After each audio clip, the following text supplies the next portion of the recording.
భయ్యా క్యూట్గా ఉంటే విన్నర్ని చేస్తారా? క్యూట్గా మాట్లాడి ఆ బాండింగ్స్, ఆ లవ్, ఎఫెక్షన్ చూపిస్తే విన్నర్ని చేసేస్తారా? గేమ్ ఆడాల్సిన పని లేదా? గేమ్ ఆడినా 10 మందికి సపోర్ట్గా ఉన్నా, ఇంకా చెప్పాలంటే అన్నిట్లో నేను తోప్ అని ప్రూవ్ చేసుకున్నా కూడా విన్నర్ని చెయ్యరా? సపోర్ట్ చేయరా? ఎందుకు?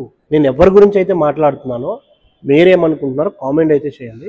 ఇక్కడ మెయిన్గా మాట్లాడాల్సిన టాపిక్స్ ఏదైనా ఉంది అంటే పిఆర్ టీమ్స్ జనాల్లోకి తనే గెలిచేస్తుంది. మెయిన్గా తనూజ గురించి.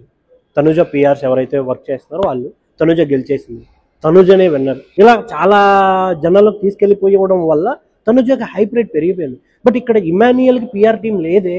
నీలాగా నాలాగా సపోర్ట్ చేసేవాడే తనకు పిఆర్. మనం ఏం చేయగలుగుతున్నాం? జస్ట్ ఒక వీడియో తీసి వదిలేయగలుగుతున్నాం. But PR teams day and night కూర్చొని తనూజని ఎలా గెలిపించాలి, తనూజ క్లిప్స్ జనాల్లోకి ఎలా తీసుకెళ్ళాలి, ఇమాన్యుయల్ ఎలా నెగిటివ్ చేయాలి, ఇలా చాలా విషయాల గురించి మాట్లాడుకుంటున్నారు. మనం ఏం చేస్తున్నాం? ఇమాన్యుయల్ ఫ్యాన్స్ ఎవరైనా ఉంటే మాత్రం డెఫినెట్గా చెప్తున్నా, డూ హార్డ్ వర్క్. కప్పుతో బయటకు వచ్చే వరకు నువ్వు నేను కలిసి కాపాడుకోవాల్సిన వ్యక్తి తను. జెన్యున్గా గేమ్ ఆడుతున్నాడు, 10 మందితో కలిసిపోతున్నాడు. ఇప్పటివరకు నామినేషన్ తను చేయలేదు అంటే మీరు అర్థం చేసుకోవాలి తను సేఫ్ గేమ్ ఆడుతున్నాడని కాదు, రియాలిటీగా అందరితో ఒకేలా ఉంటున్నాడని. అంటే నామినేషన్స్కి రాకపోతే, గొడవ పెట్టుకోకపోతే జెన్యునిటీ ఉండదా మనిషిలో? నాకు ఈ పాయింట్స్ అయితే అస్సలు అర్థమే కాలేదు. చాలామంది మాట్లాడుతున్నారు వీటి గురించి.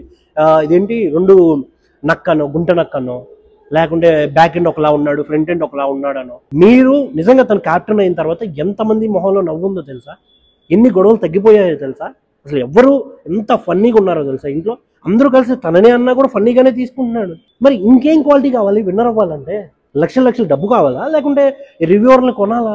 ఈ పాయింట్స్ అయితే నాకు చాలా ఇబ్బంది పెడుతున్నాయి. చాలా క్వశ్చన్స్ అయితే రైజ్ అవుతున్నాయి నాకు ఈ విషయంలో.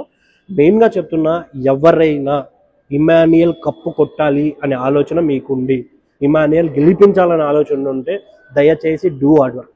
ఇది యాజ్ ఏ ఒక బిగ్ బాస్ రివ్యూవర్గా చెప్తున్నా. ఎందుకు తనుజకి ఎందుకు నేను నెగిటివ్ చేయట్లేదు తనుజని, బట్ జనాల్లోకి అలా తీసుకెళ్తున్నారు.